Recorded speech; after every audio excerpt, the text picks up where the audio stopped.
Muito bem, voltamos a falar direto da página do Jornal Visão Espírita no YouTube e no Facebook para mais uma gota de Espiritismo. Hoje, gotas do Evangelho no lar, para você fazer com a gente, tá bom?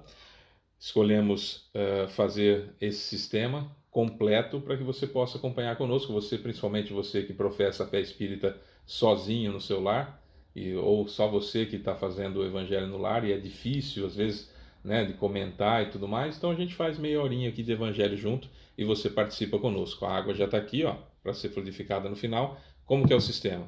Vamos fazer a oração inicial, depois vamos ler, fazer a leitura edificante. Hoje o tema do livro Escrínio de Luz é Piedade. Aí a gente lê tudo e comenta, ou vai lendo e vai comentando. Depois a gente vai para o Evangelho segundo o Espiritismo. Está aqui, ó, Evangelho segundo o Espiritismo. E hoje caiu o capítulo 21, Falsos Cristos e Falsos Profetas. E o item de instrução dos Espíritos é os falsos profetas. Certo? Então a gente vai lendo e vai explicando também. No final, a gente faz a oração final com a fluidificação da água. Eu faço aqui a minha, você faz aí a sua, né? Esticando a mão. Não precisa, tá? Nem para o passe, nem para a fluidificação da água, não precisa esticar a mão. Mas, como nós ainda temos uma certa imperfeição, então é importante que nós tenhamos um ponto de apoio. E aí eu imagino, então, que estou recebendo aqui no chakra coronário, porque é verdade, os eflúvios de Jesus e dos seus prepostos, dos benfeitores que estão na casa visitando a gente, né, no dia de visita de Jesus, que é o Evangelho no lar, metaboliza em nós e sai pelas minhas mãos para fluidificar a água. Aí você faz na sua também. Aí, sendo um instrumento, né, de Jesus para a fluidificação da água, isso é muito importante. Não precisa destampar, porque o fluido é etéreo, não precisa destampar. Se você está com uma garrafinha de água mineral, deixa fechada, não tem problema. Faz a fluidificação da água, tá bom? Então vamos lá? Comecemos então o nosso Evangelho no lar. Elevemos o nosso pensamento até Jesus, pensemos em Jesus da maneira que nós o conhecemos.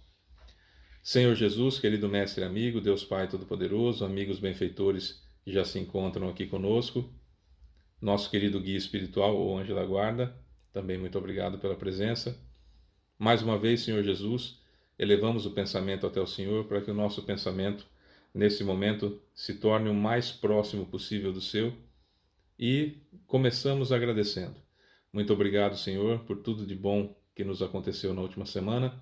Muito obrigado por tudo de ruim que não aconteceu na última semana. E, claro, também muito obrigado por tudo de ruim que aconteceu na última semana, porque isso nos fortalece, isso nos melhora, isso faz com que evoluamos. E que seja cada vez mais, essas palavras sejam cada vez mais do nosso coração do que apenas dos nossos lábios. Gostaríamos, Senhor Jesus, de agradecer também a sua visita à nossa casa, bem como dos benfeitores espirituais, e agora os nossos pedidos. E o principal deles, Senhor, que vamos resumir tudo, é que o Senhor não olhe as nossas imperfeições, mas a fé que anima o coração de cada um de nós nesse momento em que recebemos a sua visita em nossa casa para o Evangelho no lar, que começa agora com sua autorização e permissão. Então, que assim seja. Bom, vamos lá, vamos começar com o livro Escrínio de Luz. O item que caiu hoje, aleatoriamente, foi piedade. Piedade. Indiscutivelmente, a piedade, exprimindo compreensão clara do amor, é o óleo intangível que assegura o equilíbrio na máquina do progresso. Para que a harmonia reine soberana e para que a alegria fulgure, renovadora, há de comparecer em todos os campos de atividade, regendo todos os ministérios e profissões. Em tudo que nós formos fazer, seja profissionalmente, seja na casa da gente, seja no centro espírita, seja em sociedade, enfim, em qualquer atividade, devemos ter piedade para com as pessoas. Mesmo que no princípio essa piedade ela seja vaidosa. O que é uma piedade vaidosa? É quando eu me sinto superior ao outro suficientemente para relevar o que o outro fez porque eu acho que ele é inferior a mim. É o começo, é o primeiro passo da piedade. Eu não posso estacionar aí, porque senão eu vou achar que eu sou melhor do que todo mundo sempre, e não é verdade. Somos todos iguais, não é? Isso que é o bonito da humanidade. Somos todos diferentes, porém iguais. Se eu consigo sair da indiferença para com o próximo, para a piedade, mesmo que ela seja com essa soberba, com esse orgulho de eu sou melhor do que o outro, então vou amparar o outro, já é o primeiro passo. Como a gente fala do perdão. O primeiro passo do perdão qual é? Não se vingar. Não revidar. Esse é o primeiro passo do perdão. Não revidar. É muito difícil para muitos de nós. Para muitos de nós já conseguimos fazer isso naturalmente. Muitos de nós ainda não. Então temos que nos forçar a isso. E é assim que se evolui. É dessa forma que se evolui, obrigando-nos a ser melhores a cada dia. Então é assim que a coisa vai funcionar sempre. Eu me obrigando a ser. Então, se eu tenho a piedade manchada com esse orgulho, mas eu não tinha nada antes, ótimo. Se já faz um bom tempo que eu tenho a piedade manchada pelo orgulho, está na hora de tirar o orgulho e começar a fazer as coisas certas só com a piedade. Perceberam o degrau? Eu não tenho piedade com ninguém. Eu começo a ter piedade entendendo que os outros são inferiores a mim. Depois eu começo a entender que somos todos iguais.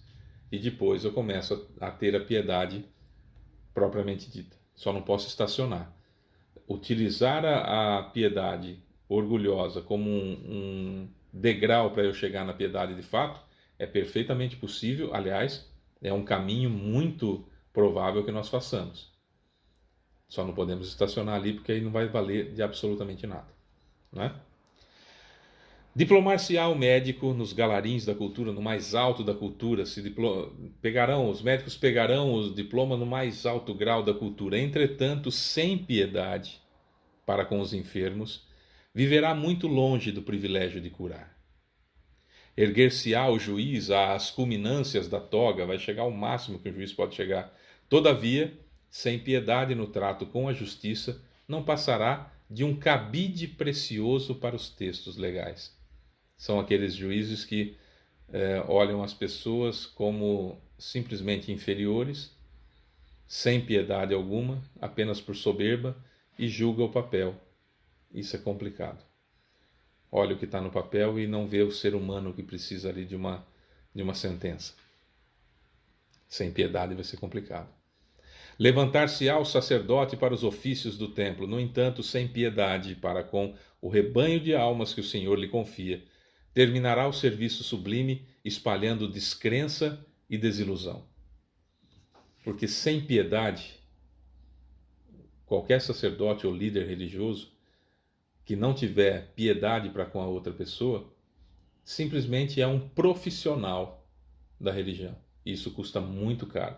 Já tivemos a triste oportunidade de conversar com padres, de conversar com bispos, conversar com pastores desencarnados, em sofrimentos espíritas, em sofrimentos muito angustiantes, porque não tiveram piedade para com aqueles que lhes estava à mercê da influência. Aqueles que lhes estavam à mercê da influência. Então isso é complicado. Em tudo precisamos ter piedade, entender o outro, ser tolerante com o outro, ter piedade com o seu sofrimento, ver o mundo através dos olhos da outra pessoa. A piedade começa, portanto, com a empatia, de me preocupar com o outro. Ingressará o operário nos círculos da oficina, mas sem piedade para com o trabalho que lhe pede atenção e renúncia, raramente fugirá da condição deplorável do exemplar acabado de ociosidade e indisciplina.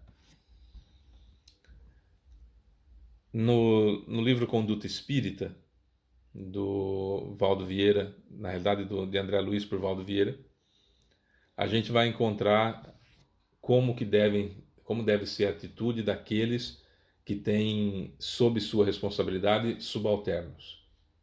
O chefe, como o chefe deve agir. E vamos encontrar também como subordinados, como os funcionários, como os empregados, devem agir diante da responsabilidade, né, da conduta de um espírita diante do seu trabalho. É fácil? Não é fácil, mas nós precisamos ter atenção e fazer o melhor possível até termos condições de fazer melhor ainda o trabalho que a gente está fazendo.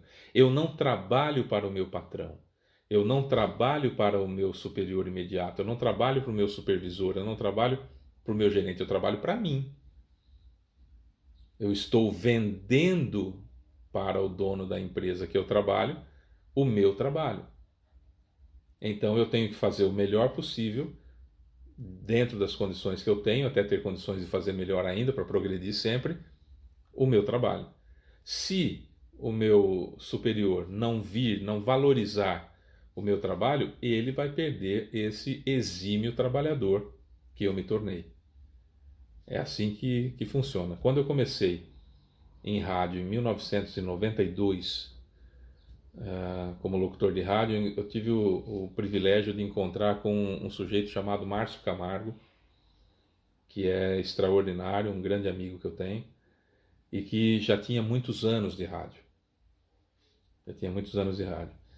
E sentados, eu estava operando a mesa no programa dele para aprender, familiarizar com a mesa de áudio e os controles de áudio. E ele então me chamou e falou: olha, lembre-se que você é sempre o melhor que você pode fazer. E se aquele que te contratou não vir, alguém vai ver, ou você vai se tornar suficientemente capaz de procurar um emprego melhor. Trabalhe para você. Eu fiquei pensando naquilo, em 92, eu tinha o quê? Nem sei quando eu tinha, 21 anos. E eu fiquei pensando, falei assim, mas que coisa estranha, né?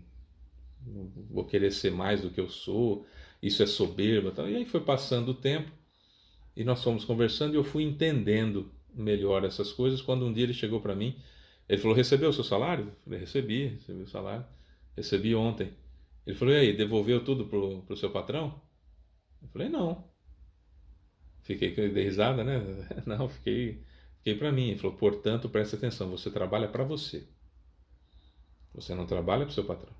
Você prestou um serviço e em troca desse serviço ele te pagou. Esse dinheiro é seu. Você trabalha para você, para sustentar a sua família. Pense sempre dessa forma. Então faça o seu melhor, independentemente do caráter, independentemente de quem seja a pessoa que está te contratando. E na primeira condição que você tiver, se o seu patrão não tiver caráter, saia da empresa dele e vá trabalhar em outro lugar.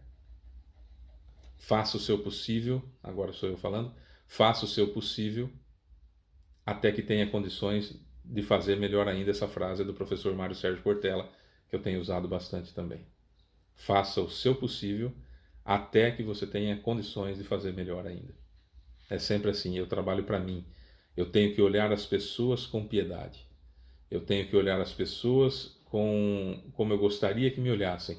Eu tenho que tratar a outra pessoa como eu gostaria de ser tratado. Eu tenho que olhar a outra pessoa como eu gostaria de que me olhassem. Eu tenho que ver na outra pessoa os olhos de angústia e de dificuldade e me apiedar disso e sentir uma comiseração por isso, como eu gostaria que acontecesse comigo. Eu tenho que notar o olhar cabisbaixo, o olhar para baixo da outra pessoa, a tristeza escondida atrás de um sorriso que a pessoa tem que dar no trabalho, por exemplo, aquela angústia escondida nas janelinhas da alma, que são os olhos, para poder ajudar, para poder de alguma forma ser o apoio que aquela pessoa precise, mesmo e principalmente sem que ela tenha pedido.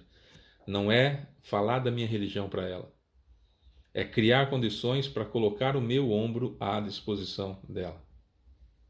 Colocar o meu ombro à disposição dela. O ombro que é a parte mais importante do corpo, porque é essa parte que se oferece para aqueles que sofrem poderem repousar suas cabeças. Esse é o ponto extremamente importante. A piedade faz com que eu coloque à disposição das pessoas o ombro que muitas vezes eu nem tenho para colocar a minha própria cabeça, para descansar, para chorar.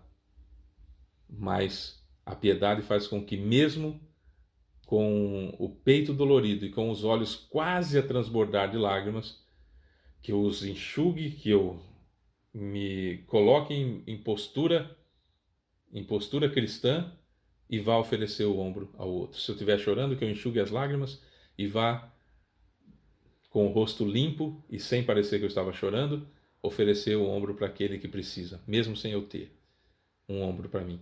Isso é piedade importantíssima na nossa vida E é a atitude cristã, é a atitude do espírita, do verdadeiro espírita, que não só combate suas más inclinações, mas coloca-se à disposição das outras pessoas. Isso é piedade. Isso é piedade.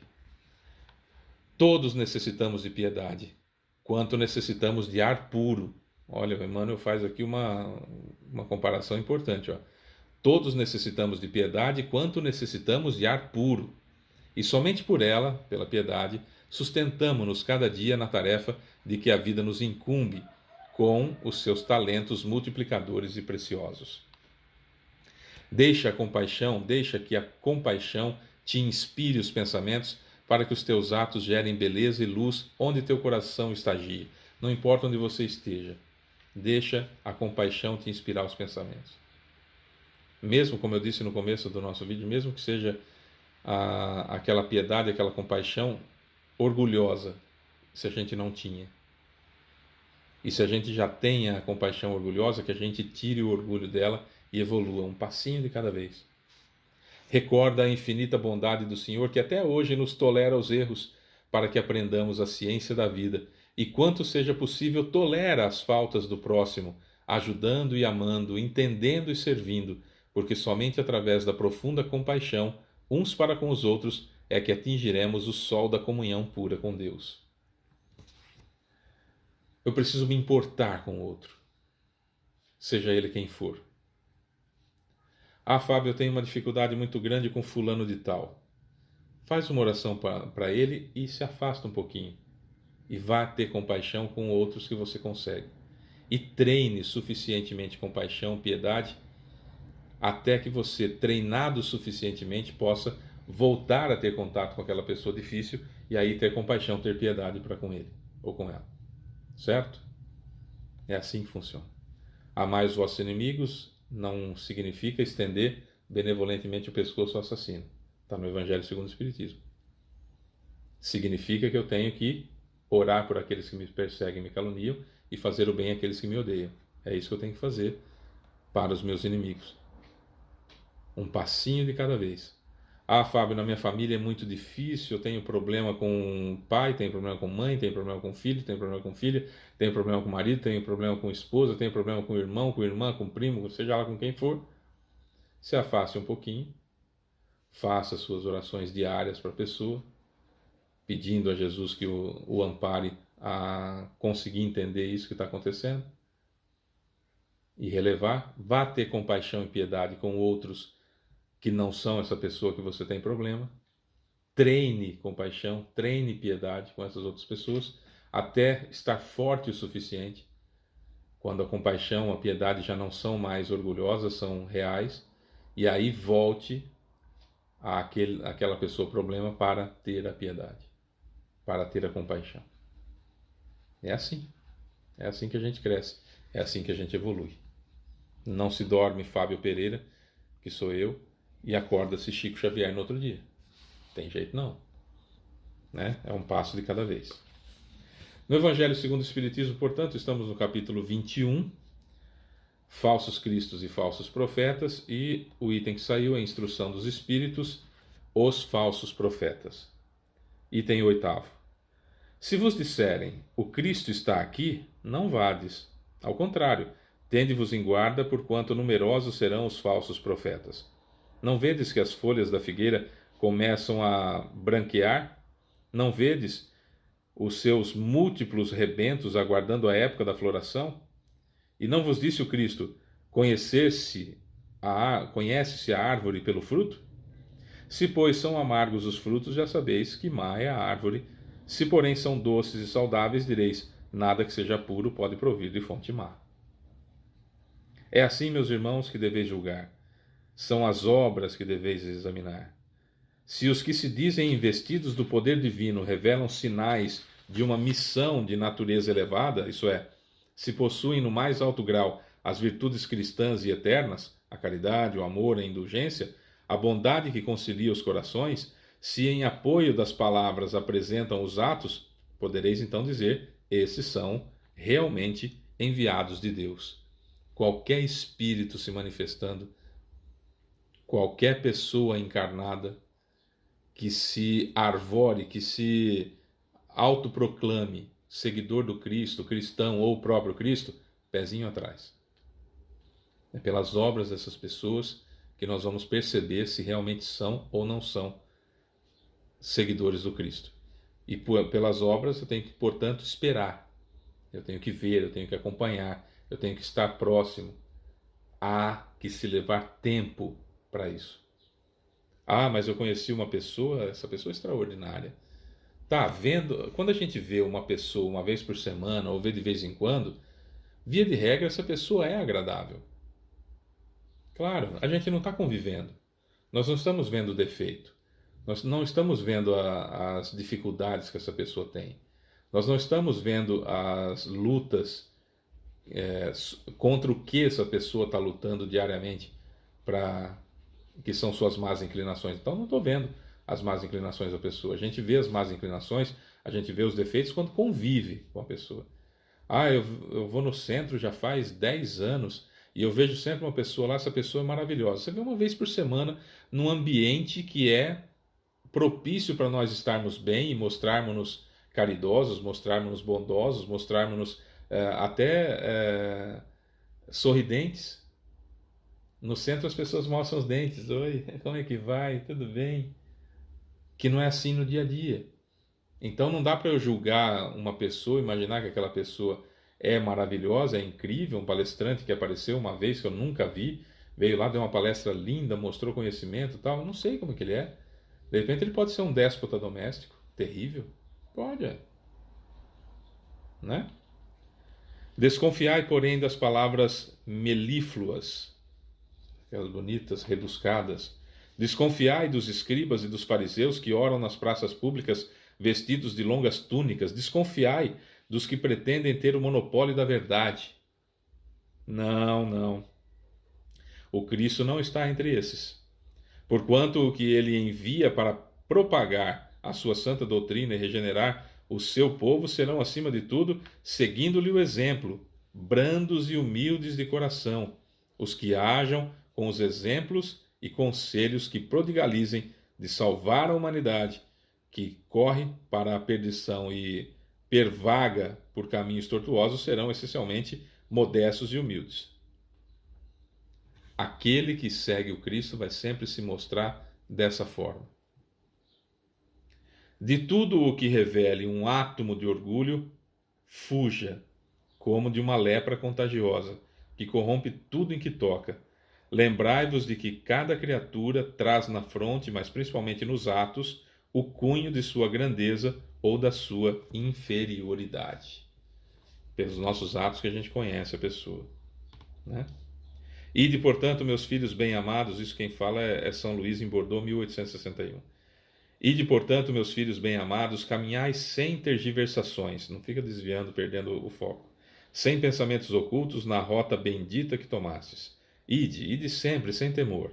Afastai cuidadosamente tudo o que vos possa entravar a marcha para o objetivo eterno. Viajores, só por pouco tempo mais estareis nas trevas e nas dores da provação.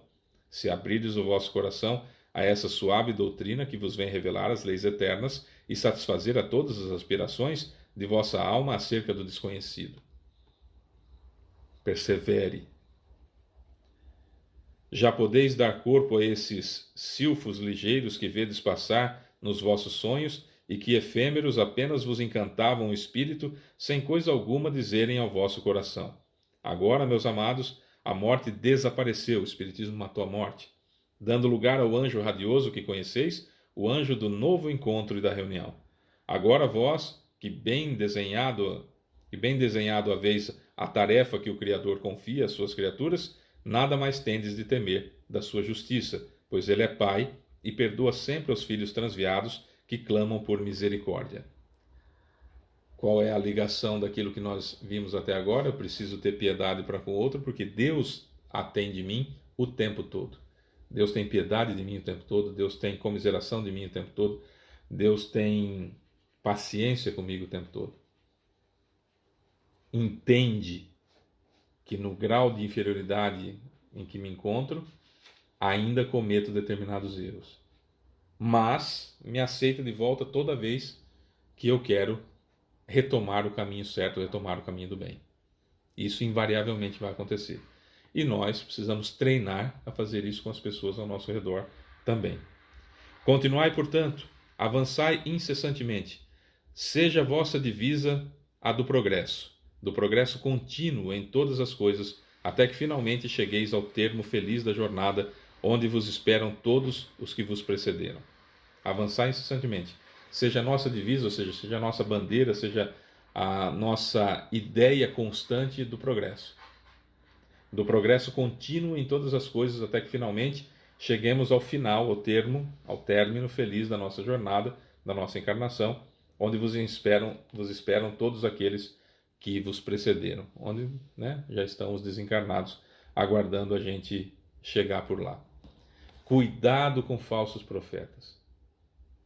Cuidado com falsos profetas. Analise a pessoa. Como nós lemos no Escrino de Luz, os médicos com o mais alto da cultura, se não tiverem piedade, não têm o privilégio de curar. Estão mercantilizando a ideia de curar. O juiz que julga papel e não tem piedade está mercantilizando, está vendendo para o trabalho. Isso cada um de nós. Precisamos ter piedade no nosso trabalho, precisamos entender o contato com pessoas que nós temos o tempo todo. Por que eu estou focando muito no trabalho? Porque em casa é um pouco mais difícil. Então treinamos fora para depois fazer dentro de casa. Treinamos a paciência, treinamos a piedade, treinamos a comiseração fora para depois usar em casa. Precisamos fazer isso o quanto antes nós conseguirmos fazer. Treinar o máximo possível, porque não sabemos quanto tempo nós vamos estar a caminho ainda com aqueles que convivem conosco. Eu não sei, eu posso morrer a qualquer momento, na realidade meu corpo, né, pode morrer a qualquer momento. Posso ser atropelado, pode acabar meu fluido vital, posso ter um AVC, posso ter um infarto. Muita coisa pode acontecer. Posso ser vítima de uma bala perdida. Posso entrar numa discussão banal de trânsito e alguém tira uma arma e me dá um tiro. Posso estar no transporte público, discuto com alguém puxa um punhal, uma faca e acaba me matando meu corpo. Isso pode acontecer a qualquer momento. Então eu não posso perder tempo de treinar a piedade, de ficar enroscado em falsos profetas, de achar que as pessoas são importantes porque ocupam um cargo de destaque na sociedade, ou que as pessoas são importantes porque ocupam um cargo de destaque no centro espírita, quando na realidade eu preciso entender quais são as obras que essas pessoas estão fazendo. E ao prestar atenção nas obras que as pessoas estão fazendo, criar uma grande análise importante da minha vida para ver se não estou incorrendo no mesmo erro, para ver se não sou eu o falso profeta, para ver se não sou eu aquele que não tem piedade, para ver se não sou eu aquele que não faz o melhor possível até ter condições de fazer melhor ainda. Às vezes a gente fica, né, olhando para o outro, mas o objetivo do Evangelho é sempre nós trazermos para nós. Quanto eu estou tendo piedade? Não sou médico, não sou juiz, que são os citados no livro, né? Não sou sacerdote, não sou operário, sou qualquer outra denominação, mas aqui são só alguns exemplos.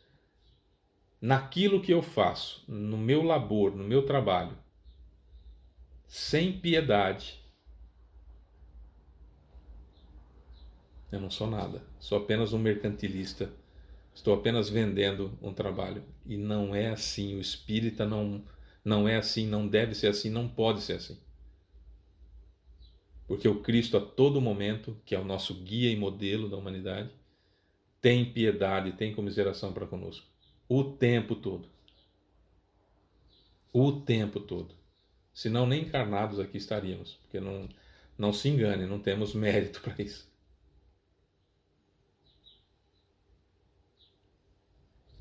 piedade para com os outros. Precisamos ter, se ainda não temos, mesmo que seja, como eu disse no começo do vídeo, aquela piedade com orgulho. Mas precisamos já, hoje, agora, ter piedade, mesmo que seja manchada. E depois a gente tira a mancha. Porque não dá para ter imediatamente piedade sem mancha. Vamos um passinho de cada vez.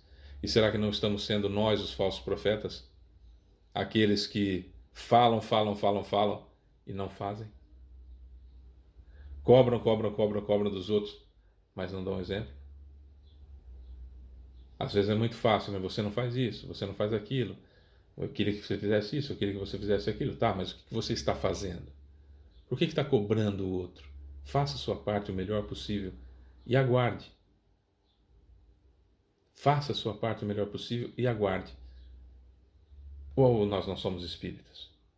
Ou nós não sabemos que, acabando essa vida, nós vamos voltar para o plano espiritual. E que eu sou infinito. E que essa vida, por mais sofrimentos que tenha, é um tempo ridículo perante a eternidade. Né? Ah, Fábio, mas eu já tenho 80 anos. Tá, 80 anos? Pronto, já foi. Tem uma historinha muito bacana que diz que alguém, é uma fábula, né? Que alguém chegou para Deus e falou assim: Senhor, o que são 1000 anos? E Deus teria respondido: é um segundo. Ele, Senhor, o que são $1 milhão? Ele falou: um centavo, na relatividade das coisas, né? E aí o sujeito teria dito para Deus: Senhor, me dê então um centavo. E Deus teria respondido: espera um segundo. Qual é a ideia aqui? De uma piadinha bobinha, simplesinha. A ideia aqui é: nós queremos, já tínhamos recebido a informação, mas nós queremos aquilo na hora que a gente quer, do jeito que a gente quer, exigindo que o outro seja como eu gostaria que fosse, querendo que as coisas sejam da maneira que eu quero que sejam, mas não quero esperar para que isso aconteça, não quero aguardar que isso aconteça, não quero trabalhar para que isso aconteça, não quero fazer o que eu devo fazer para que aquilo aconteça. Quem age assim? Os falsos profetas. Eu sou o Cristo. Tem um sujeito no Brasil que ele se intitula Henri Cristo, que ele seria a própria encarnação do Cristo. Ele não põe a mão em nada. São as irmãs que estão em volta dele que tocam nas coisas, até comida dão na boca dele. Eu não sei o que é pior, o sujeito que acha que é o próprio Cristo, né? Ou as pessoas que estão em volta que acham que ele é mesmo e tratam ele dessa forma. Não sei o que é pior, né? Temos que ter compaixão dessa pessoa, que é um falso profeta. Precisamos entender. Julgá-lo? Não. Perscrutar a sua situação para que nós vejamos nos mínimos detalhes o que ele faça, para ver se alguma daquelas coisas a gente não faz também. Se a gente não quer um privilégio daquela forma, se a gente não quer uma situação daquela, se a gente não acha que pelo fato de ser espírita ou de estar ajudando alguém que a gente vai ter uma vida boa, tranquila, sem nenhum percalço, sem absolutamente nada de errado acontecer na nossa vida. Privilégios, será que a gente quer? Às vezes, sim. É isso. Vamos fluidificar a água. Eu fluidifico a minha, você fluidifica a sua aí, tá bom? Senhor Jesus, querido mestre e amigo, Deus Pai Todo-Poderoso, amigos benfeitores da casa, nosso guia espiritual, o anjo da guarda, nosso muito obrigado. Obrigado, Senhor Jesus, pela sua visita. Obrigado por ter estado em meio a nós. Muito obrigado aos benfeitores espirituais que aqui estiveram. E é a vocês agora que nos dirigimos, pedindo então que vocês sejam instrumentos do Cristo para a fluidificação da água e que nós sejamos esse elo entre vocês e a fluidificação. Peço outra vez, claro, não só a vocês, benfeitores, mas também ao Senhor Jesus, que não olhe as nossas imperfeições, mas a fé que anima o coração de cada um de nós nesse momento, que precisamos tanto da fluidificação da água, para que ela seja fluido de refazimento para o nosso perispírito e, quiçá, do corpo físico, mas principalmente que nos dê a tranquilidade do equilíbrio, quer seja equilíbrio físico, quer seja equilíbrio emocional, para que nós possamos tomar as boas decisões. Sabemos, Senhor, que não se deve tomar decisões quando estamos felizes e nem quando estamos tristes, apenas quando estamos equilibrados.